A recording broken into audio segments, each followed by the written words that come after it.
Hey there, Tilray traders and investors. It's Rod with Power Group. Welcome back on the Pursuit of Wealth, your home for MJ stocks, crypto assets, news, and interviews. Also home to the best MJ community and the channel that was created by a retail investor for retail investors. Today is Friday, October 11th. Happy Friday, and I hope you're well. In this video, we're going to be discussing Tilray Brands Q1 2025 earnings. I would have got this video out yesterday, but I was feeling under the weather, and I'm just recovering today. Throat's super sore still. This is like my third or fourth time trying to make this video, so we'll try to power through this. Whole family's sick, my daughter, my partner, so that time of year, and it is what it is. I'm not sure if it's flu or the C word. Who knows? But hopefully I'm over the worst of it, and it's a long weekend too, so unfortunate timing. But for those of you celebrating in Canada, happy Thanksgiving this weekend. They did miss in terms of their estimates, so they missed in terms of revenue, but EPS, earnings per share, came in flat, and I'll give my thoughts and opinions on it, and also the conference call as well. Before we get to it, make sure to smash the like. It helps support me in the channel. If you're new, you can subscribe, tick the bell, all that good stuff. You'll be notified on any future videos or when I go live. And as always, this is not financial advice. I am not a financial advisor. This is for entertainment purposes only. Never buy or sell anything based on anything that I say or write. Also, you can follow us over on X, formerly Twitter. Handle for that is @GroupPow. Going to be using that as my platform of choice going forward. And full disclosure, I do own Tilray. And if you haven't seen the Tilray Brands Q1 2025 earnings prep video, I gave the estimates in there. What I like to do is I kind of give my thoughts and opinions on the upcoming earnings, and then we go through all of the analyst estimates on Wall Street, and then I divide them all up and I get an average. So we were expecting, through all of the analysts' estimates, we were expecting a consensus of 219 million, and this is USD, and then negative 0.04. And that's exactly what we got on EPS, but we came in at 200 million in terms of their revenue. So you can see here 200 million versus 218.88 million, and then negative. So this is incorrect here. That's adjusted. It says negative 0.01, but it's actually negative 0.04. Some people were wondering why it was negative 0.04, and some are reporting negative 0.01. If we go over to TradingView, you can see here they have the estimate was negative 0.035 and then reported negative 0.04. So one was just their net income loss, and then one was the net loss and one was the adjusted net loss. So the adjusted was the negative 0.01, but that's not the one that we're looking at. Also, I just posted this video here today that the CEO Irwin Simon interview with BNN. That was just after their quarter. So they talk about the revenue missing and MJ sales declining. And some people were, look at it, you got the game face on here, Irwin, in this video. But yeah, he was a little rattled. I think this was one of his less than awesome interviews, to say the least. But yeah, he seems a little rattled. I think he's just kind of, a lot of analysts are tired, and he's probably tired himself of the share price declining. And the whole sector's been absolutely demolished right over the last 4 years. So you can definitely see it's taking a little bit of a toll on him. And there's a lot of speculation on whether or not Irwin's going to be at the helm for very much longer. I'm not really in the camp of thinking he's going to be let go or anything like that anytime soon, but you never know. We'll see what happens. But personally, I think he's doing an all right job. Is he overpaid? I'll leave that to, up to you, and you can make your own decision. Personally, I think he probably is a little bit overpaid, but at the end of the day, a lot of these CEOs, they do get paid quite a bit of money. Just look at Apple CEO, and I know what people are going to say. It was a big difference between Apple and Tilray, but at the end of the day, these CEOs are paid the big bucks for a reason, and it's not. He doesn't get paid that much money in the grand scheme of things. If we look 5 to 10 years out from now, he might. He might have been one of the best CEOs, right? We just don't know. We don't know what the future holds. So in 5 to 10 years from now, this company could be worth, $100 billion. You never know, right? In terms of market cap. So, if the company one day is valued at, 50 billion or north of $100 billion, well, I'd say mission accomplished. And the company's almost doing an annual run rate of $1 billion. So overall, it's on the right path. But we'll go through. I know most people have already looked at these, and again, in effort of time and considering my throat at the moment being absolutely yeah, it's been rough trying to get this video out, so I'll try to go through as quickly as possible here. But yeah, try to take it easy on my throat at the moment. So they had 132% beverage net revenue growth.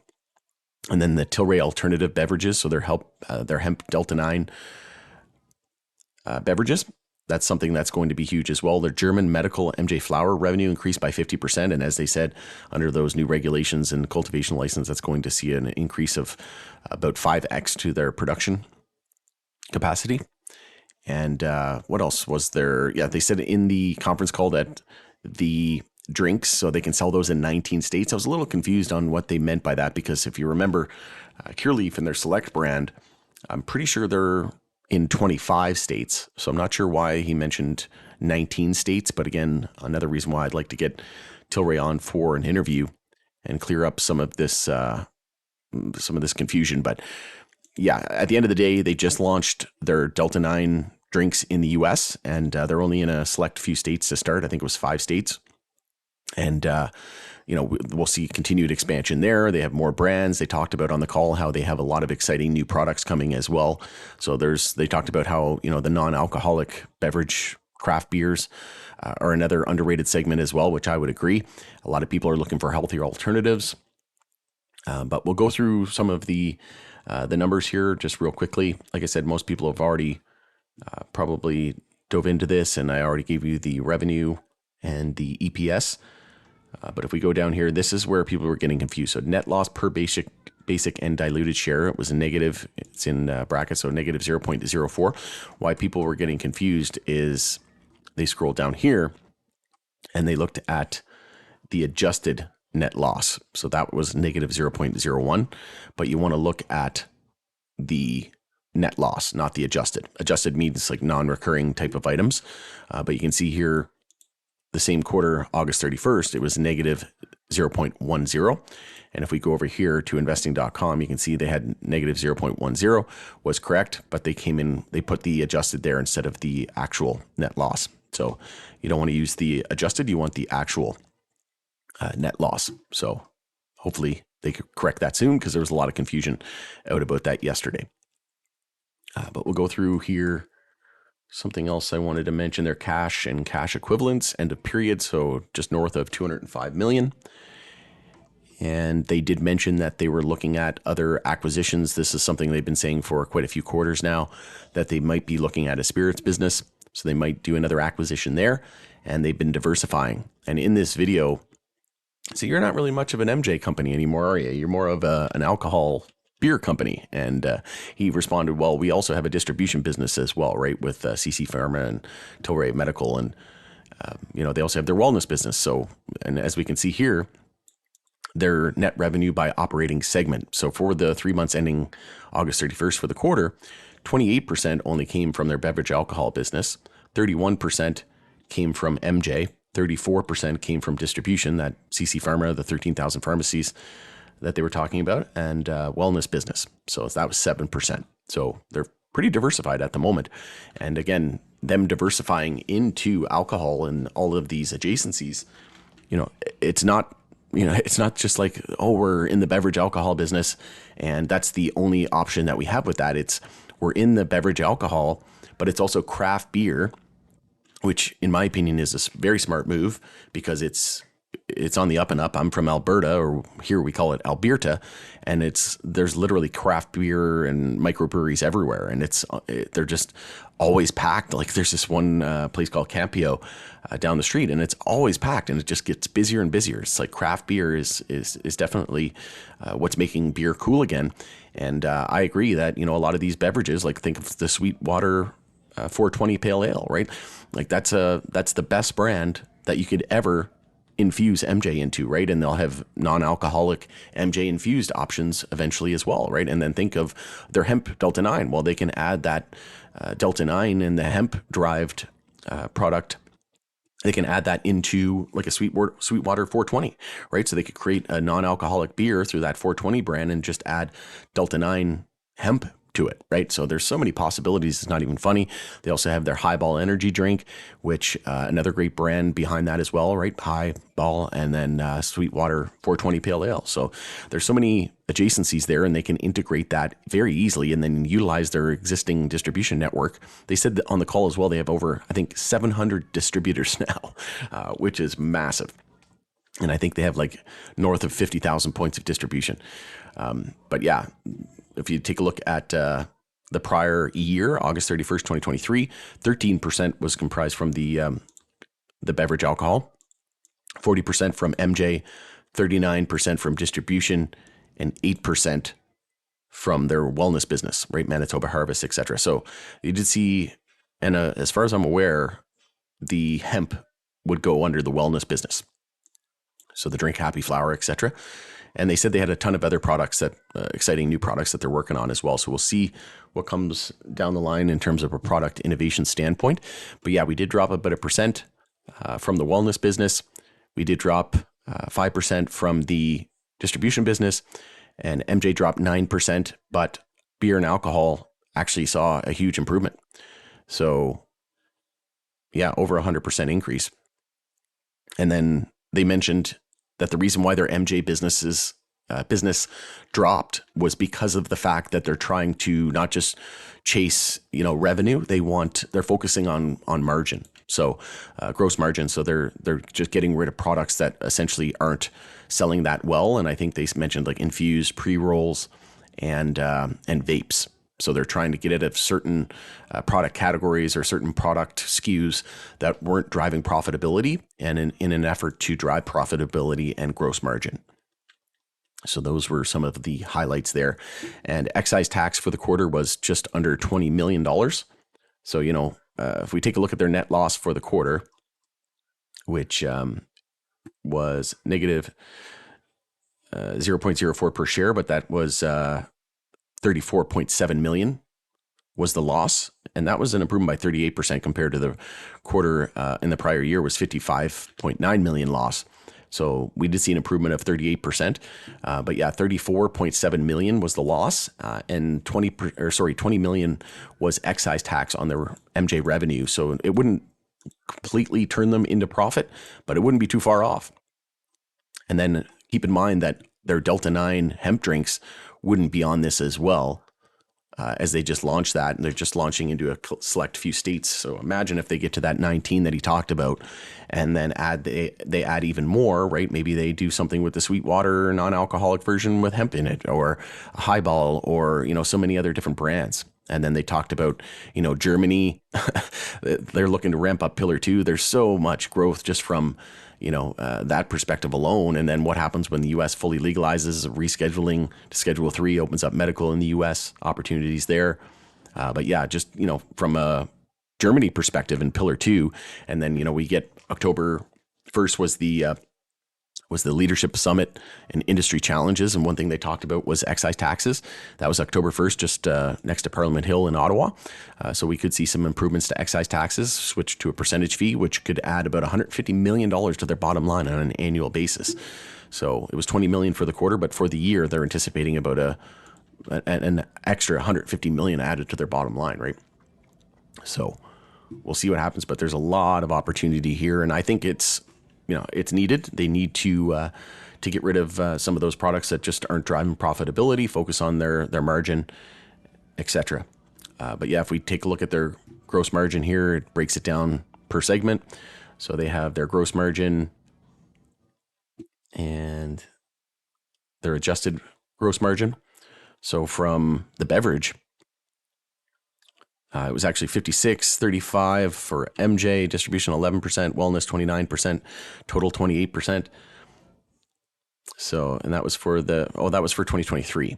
So for 2024, it was 41% for beverage, 40% for MJ, 12% for distribution, and this is adjusted, and 32% for wellness, and an overall 30%. So they want to, a lot of other companies in MJ, some of the companies in the States are doing like 50% margin, gross margin. That's like above and beyond. That's kind of not really the norm. I would say, somewhere around that 40 to 50% is the norm. But then you got other like discount names right in the space that are coming in around 25%.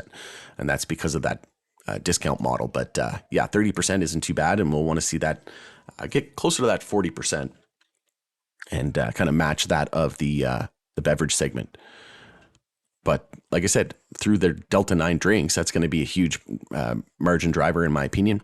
And then, lots of opportunity there from the hemp side of things.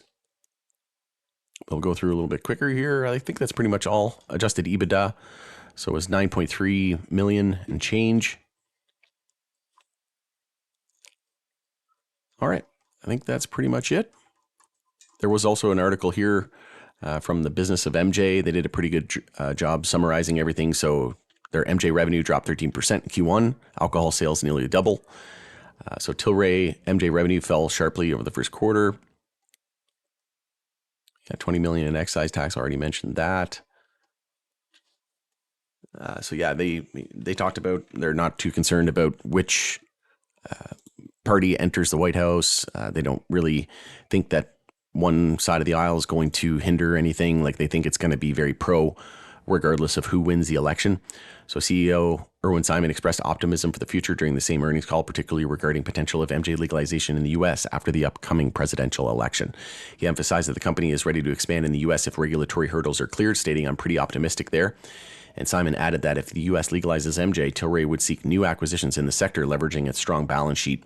Stay tuned, he said, hinting at future opportunities. And in this video, the interview that I posted today with BNN, he mentioned that if there's movement on U.S. legalization, they might look at acquiring a company in the U.S. as well. So that's something that we could potentially see in the not too distant future. But the stock did drop to a new all-time low yesterday after the market opened. So we did drop down to 145. That is the new all-time low, but nice dip there. Buying of the dip up about almost 14% off of the lows, and the high of the day today was 165. So ignoring that lower wick, it's almost as if it didn't even happen. But overall, great to see that bulls were eager to buy the dip, and we could still see an EMA 12 and 26 bull cross on the daily. Same thing with the weekly time frame, and then on the daily time frame, we have a golden cross that could be shaping up over the next couple of weeks. So what would more than likely drive that? I would say it's going to be some sort of narrative picking up with regards to these political campaigns. I think, 10 to 20 days before the election, they're really going to start to pump MJ. And we've already heard the word legalize from one candidate, which we haven't really heard before. And, we know that the other side of the aisle is very pro state law and going to vote on Amendment 3 in Florida, and I think that's going to pass as well. So with less than a month left before the elections, it's like I said, we could see some major pumping of MJ going into that, and then I think Florida is going to pass adult use in Amendment 3, and then that will add more fuel to the fire, and then we'll probably see some sort of banking in a lame duck session at some point in 2025. I think is pretty much a done deal, and then we should see safe harbor uplisting the NYSE and the Nasdaq, excise tax improvement Germany. There's so many things that could happen. Rescheduling, so that hearing on December 2nd. So like I said, I think the time is ticking here, and I think over the next few weeks we're going to really start to see MJ recover, and then once big tech, AI, crypto, etc., all that starts to top out, end its bull cycle and enter a bear cycle, that's when I think MJ is really going to start to shine and could go on to be the best performing sector, if not the best performing sector over the next couple of years. Similar to what happened to MJ legalization in Canada around 2018. But going into there, let me know what you think of these earnings in the comment section below. We'll continue the conversation there. I always love hearing from you. Like I said, try to get through this video as quickly as possible. Hopefully it wasn't too painful. And I'm going to try to get out the rapid fire news updates as well. If I don't get that done today, I'll do my best to get it done tomorrow, but I'll try to get it out later on tonight. All right. Hope you have a great long weekend. For those of you in Canada, it's Rod with Power Group. Thanks again for joining us in the pursuit of wealth, and we'll see you again on the next video.